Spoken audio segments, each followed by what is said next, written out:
donc nous sommes réunis aujourd'hui pour échanger effectivement avec ces jeunes alternants, futurs alternants en BTS SMUC, essentiellement mais également licence, afin de répondre en fait à leurs questions, leurs interrogations sur le secteur de la grande distribution qui, comme vous le disiez tout à l'heure, est quand même assez vaste et du coup pose question sur pas mal d'aspects.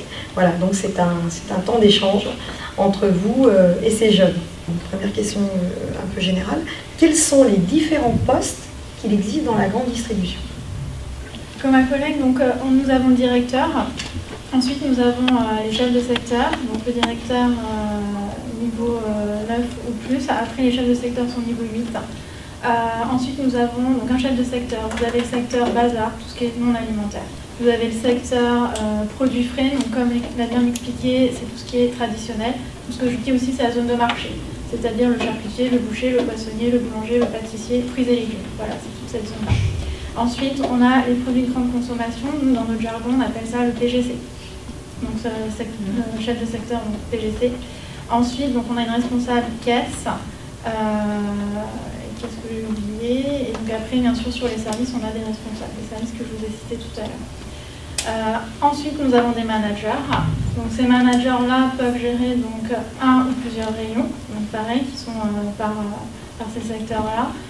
Pour exemple, si on prend le PFT, on va avoir un manager boucher, un manager boulangerie-pâtisserie, un manager fruits et légumes, un manager charcuterie, voilà, et un manager poissonnerie. Ensuite, nous avons l'équipe qui se décompose. Donc nous, on a aussi donc, ces niveaux-là. Le niveau 4 qui est l'adjoint, si vous voulez, du manager, qui a un relais au niveau de l'équipe. Ensuite, on a le niveau 3 qui est conseiller de vente. Le niveau 2, assistant de vente.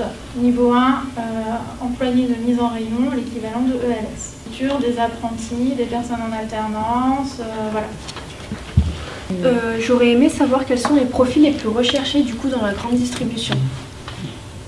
C'est un client qui n'a pas d'expérience. Si on prend dans votre cas, je ne sais pas ce que vous avez, mais on va regarder par exemple s'il a fait ne serait-ce que, je sais pas, du bénévolat sur une fête, si il a fait du babysitting, si voilà.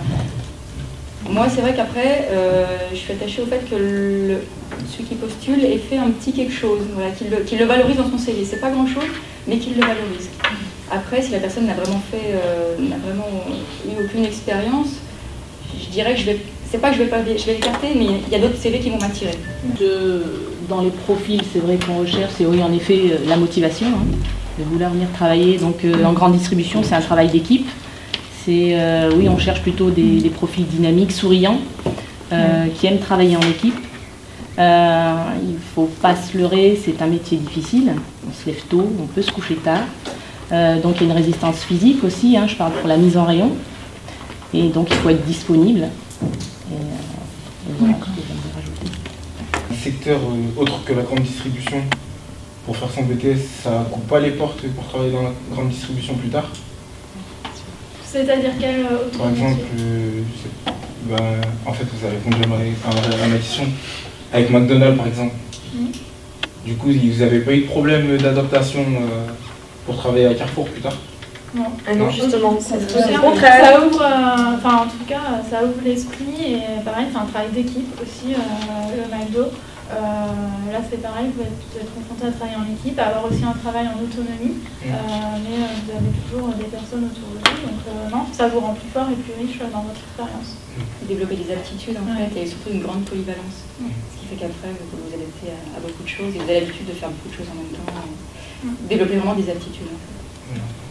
Donc non, ce n'est pas pénalisant de passer par autre chose avant d'arriver à la grande distribution. Au contraire, on amène quelque chose justement qu'il n'y a pas forcément dans celle où vous arrivez. Quels sont les atouts et les contraintes de ce secteur?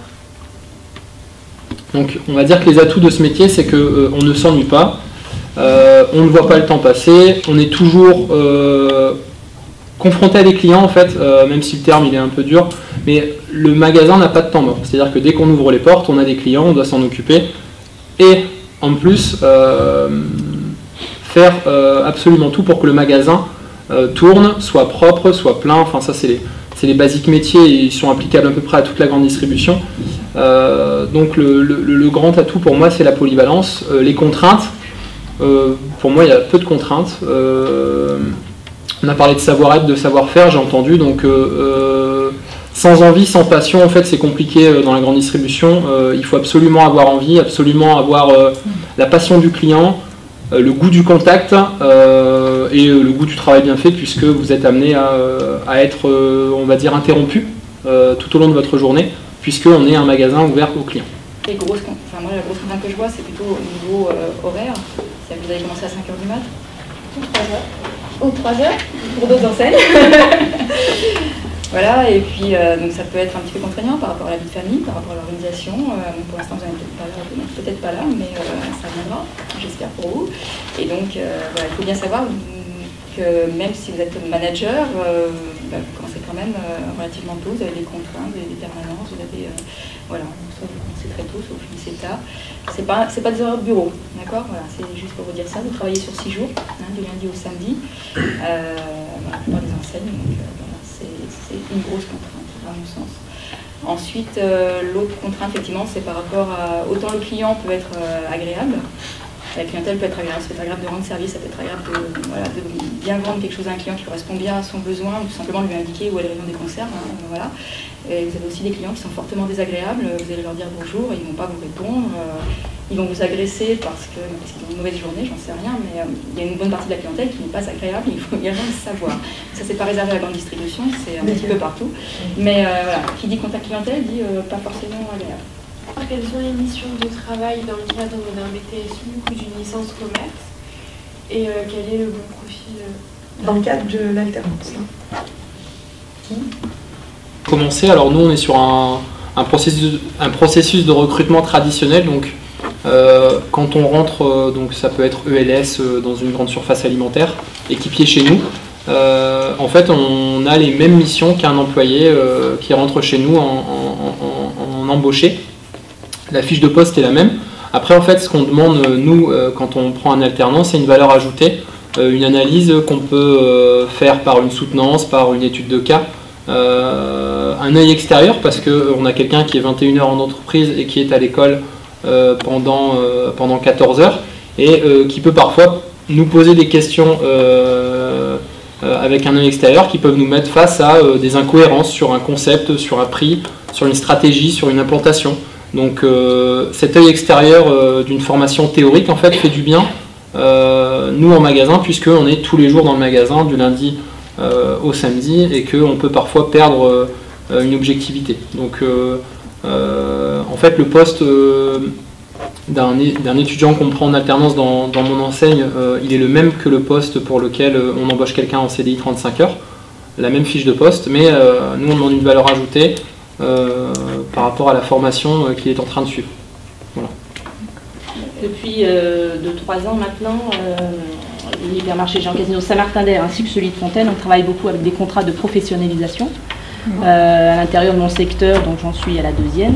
Et en effet, elle nous suit dans notre parcours et donc on lui donne des missions. Donc au début, c'est toute une découverte déjà du magasin. Donc c'est une semaine d'intégration pour voir tous les différents postes du magasin, que ce soit de la caisse, de l'accueil, de la réception, du service gestion, du service commande appro, la cellule prix, voilà, pour connaître déjà le parcours du produit et puis connaître tous les pools qui vont, avec lesquels on est en contact quand on est responsable de rayon.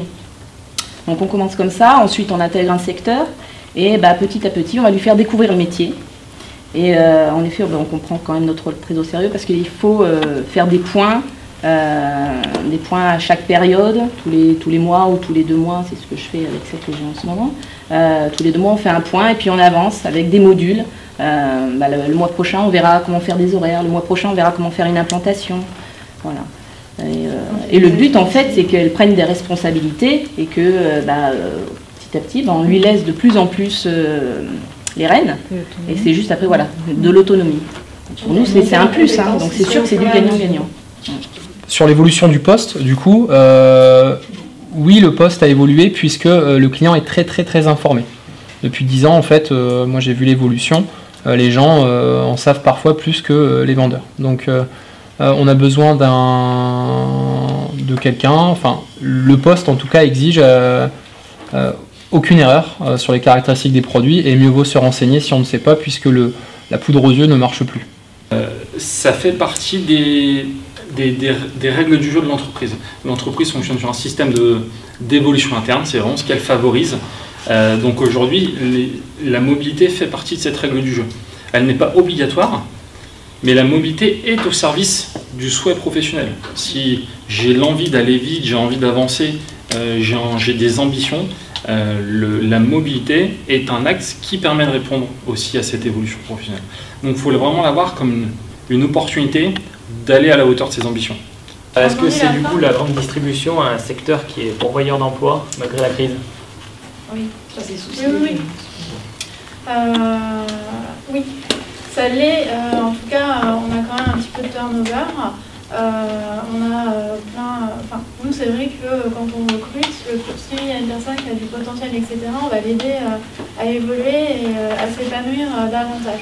C'est vrai que la chose qu'on a, comme l'expliquait Madame, c'est qu'on a un panel de formation, d'accompagnement, et la force d'un groupe aussi, c'est que vous pouvez être amené à être mobile, à changer de région, changer de magasin, mais aussi pour vous aider à évoluer, en fait, à aller dans votre sens, à vous épanouir professionnellement parlant.